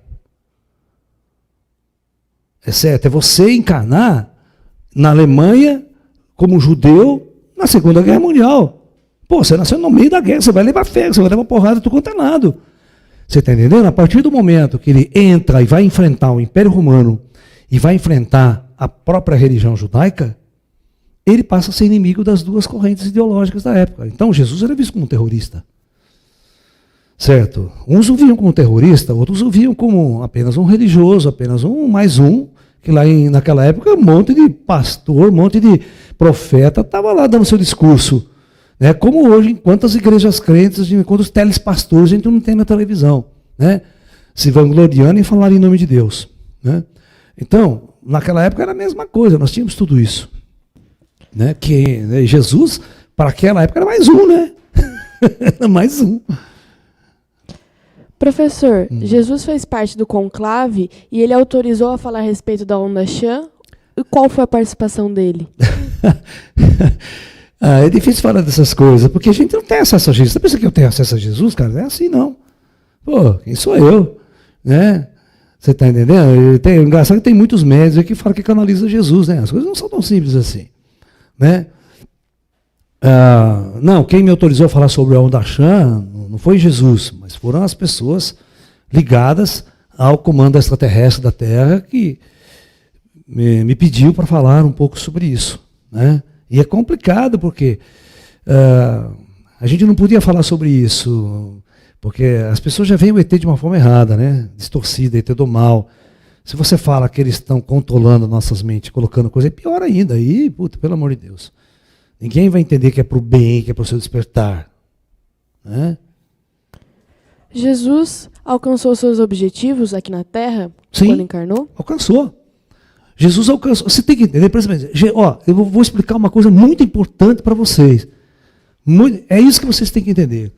Jesus, ele não veio como salvador dos judeus. Simplesmente porque a hora que Jesus morreu, foi embora, Israel foi totalmente destruída. Israel foi arrasado, o templo de Israel foi posto abaixo. Vocês têm que entender isso. Isso. Então Jesus não veio para fazer aquele papel de transformar, até salvar os judeus, salvar a humanidade. Muito pelo contrário, foi só Jesus ir embora e destruir tudo ali. Não sobrou um judeu para contar a história. Você tem uma ideia? Num dia do grande levante, né, que teve os israelenses, que depois só sobra o Forte de Massada, que é a última resistência. Tem um filme, inclusive, chamado Massada. É antigo esse filme, da década de 70. Procurem aí, vocês vão ver. Né? Que é a grande resistência, a última resistência judaica contra o Império Romano. É um forte que fica numa montanha, em Israel. Se você for lá, tem até lá hoje, você pode assistir lá. Né? Tem vestígios do Forte de Massada, que é o último, né? E lá os negros, os romanos fizeram um cerco e esperaram o cara morrer de fome e sede, né? Foi uma puta desgraça. Imagina o cara morrer de morte, de sede, não ter o que comer. Puta, é uma desgraça total. Aí, num dia, os romanos, numa estrada, levantam 6.000 cruzes aproximadamente. Crucificam 6.000 judeus. Imagina você dando um rolê naquela estrada. O sofrimento, 6 negros pendurados. Que lá os negros eram carniceiros, cara. Você tem que entender que o Império Romano, o soldado romano, não estava nem aí. Torturar. Você viu quando fizeram esse filme sobre Jesus aí, do coisa, que os negros desceram o cacete no Jesus mesmo e mostraram a tortura de Jesus? Como é que chama esse filme aí, ó? Hã? Não, é um nome novo, que é o filme do Kevin Costner. Não, quem faz aqui é o diretor, como é que chama mesmo esse artista famoso? Não é. Ele é o diretor do filme. É o último filme que os caras mostram como os romanos realmente torturavam as pessoas. E pegam Jesus para fazer isso. Eu não lembro o nome do filme, mas é o Mel Gibson que é o diretor. É Paixão de Cristo? Então Paixão de Cristo. O Mel Gibson, o diretor. Os padres ficaram indignados, porque os caras mostram a tortura mesmo ao extremo, né? Mostra como os romanos eram terríveis. Para eles, se o nego caía na mão dos negros, estava perdido. Né? Entendeu? Então, é claro que teve um puta de um sofrimento. Ele entrou nesse jogo, ele entrou no meio da guerra. Ele foi desafiar o Império Romano. Sofreu as consequências de qualquer um, mas ele sabia disso. Mas um avatar que está lá em cima, eu falava, esporte radical, vou lá, vou morrer mesmo, volto para cima, tá tudo certo, ninguém morre, no final das contas. Professor, podemos nos tornar cristos ou avatares planetários? Claro, depende hoje nós estamos aqui, mas daqui a 1000 anos no futuro, onde estaremos? Podemos estar ascensionados e trabalhando para comandos planetários. Né? Podemos ser escolhidos para descer num planeta e fazer o mesmo papel. Né? O avatar não passa de um professor. Nós temos quantos professores nós temos na Terra? Né? Quantos cientistas, professores não fizeram grandes revoluções no conhecimento humano? Você não precisa ser apenas um avatar religioso. Certo? Filosófico. Você pode ser um cara um Isaac Newton, um Albert Einstein, o cara que criou a informática, sabe, que essa revolução na informação, no conhecimento, isso é fantástico. Então você não pode fechar a sua cabeça e achar que avatar é apenas uma questão filosófica e religiosa. Você pode ter uma alma que encarnou para ser um cientista e fazer uma grande descoberta. O caso do Tesla. O Tesla não era desse mundo, cara. Você está entendendo? Você tem que entender que o Albert Einstein fez a teoria da relatividade dele com 25 anos de idade. Você tem que entender que o Isaac Newton fez todas as teorias com cálculo integral, diferencial, provou as 3 leis de orbitada com 25 anos de idade. Eu pergunto o que hoje vocês estão fazendo com 25 anos de idade?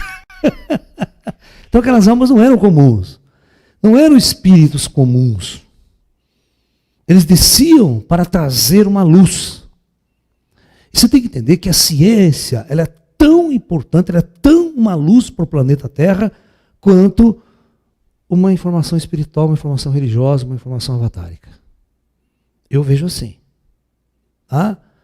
Por isso, né, nós temos toda essa nossa tecnologia hoje, que ela é uma grande ferramenta, e quando ela é muito bem usada, nós podemos dividir o conhecimento com a humanidade, trazer mais luz para essa humanidade.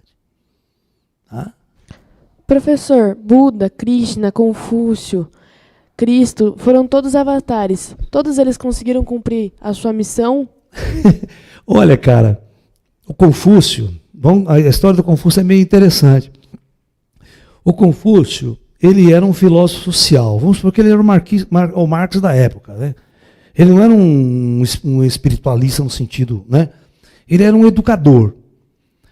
Na época de Confúcio, foi muito interessante que não era o Império Chinês ainda, não existia o Império Chinês, né? 600 anos antes de Cristo, não tinha império, eram feudos isolados, reis, né? Reinados isolados. Então, ele tinha uma proposta educacional, o Confúcio, e começava a andar de reino em reino para ver se um daqueles reis aceitasse que ele, né? É o Paulo Freire da época, né? Ó, eu tenho um modelo educacional que eu quero implantar aqui e tal, certo? Aí o rei falou assim, então vamos fazer o seguinte, eu vou dar uma cidade para você, você pode governar aquela cidade, foi prefeito na cidade, e aí você impõe o sistema que você quiser lá. Nossa, cara, na época, na China, pobre não podia estudar, mulher também não podia estudar. Então, na cidade dele, pobre estudava, mulher estudava, ele tem toda uma cultura. A cidade dele começou, culturalmente, tem um puta de um progresso. Aí, vem os sobrinhos do rei, os caras do poder. Não, aquele cara não está passando conhecimento todo, aquele cara vai assumir o poder. Aquele cara começou a fazer uma fuxica dele. Ele ficou 10 anos conduzindo uma cidade. Depois o rei mandou ele embora. Aí aquela cidade, né? E ele ficou andando de reino em reino, oferecendo o sistema dele. E ninguém mais aceitou. Ele estava com 80 e poucos anos, no leito de morte dele, ele fala a seguinte frase: que nenhum rei na China possa dizer no futuro que foi meu discípulo. Aí o confucionismo, né? Só que aí, 200 e tantos anos depois, quando vem outros reis e vem o famoso Império Chinês, o primeiro Huangdi, né, o Imperador Amarelo, o que acontece? O confucionismo se torna a base do Império Chinês. Entendeu? Mas quanto tempo depois da morte de Confúcio? Então, é estranho você dizer, eu tive sucesso na minha empreitada? Talvez não na vida. Mas a semente foi plantada. E ela pode ser colhida lá na frente. Tá? Então é isso. Professor. A semente de Jesus foi plantada, certo? Nós vamos colher esses frutos ao longo da história. Não tenha dúvida. Nós estamos colhendo até hoje os frutos de Jesus. Mas só que você tem que entender que há 2000 anos atrás, o conhecimento era muito restrito, era muito fechado. Quem sabia ler, quem sabia escrever, quem podia entrar nas sinagogas para fazer as discussões, para fazer os debates. Né? Jesus já entrou quebrando o pau na sinagoga, chutando o pau da barraca, como a gente diz, né? No templo lá, ele entrou em conflito com todo mundo, ele entrou em conflito com os sacerdotes judeus, entrou em conflito com a política judaica, entrou em conflito com a política romana, né? E a hora que ele começou a crescer muito, ser muito popular, os caras vão cortar, né? Porque esse cara está influenciando demais e está perturbando o nosso governo. Tá? Professor, Jesus e outros avatares eram vegetarianos? Puta, agora você me apertou. Né? O lance é o seguinte, a Índia tem históricos e lendas do pessoal era vegetariano, de Krishna, tal, esse pessoal. Agora, é muito difícil você falar o que Jesus comia naquela época, não tem isso escrito. Você fala que dividiu o pão, né? Dividiu os peixes, multiplicou os peixes, mas será que ele comia peixe? Isso não é tão importante no momento, tá? Não é uma discussão importante para nós agora. Né? O nosso padrão de consciência hoje é que nós temos que colocar e ver, eu vou me alimentar de carne, vou ser carnívoro, vou ser vegetariano, vou ser vegano, o que eu vou ser? Hoje nós temos muito padrão de consciência, nós temos literatura, nós temos conhecimento para decidir o o que é melhor para mim, o que é melhor para eu me alimentar. Então é bom senso, tudo é muito bom senso.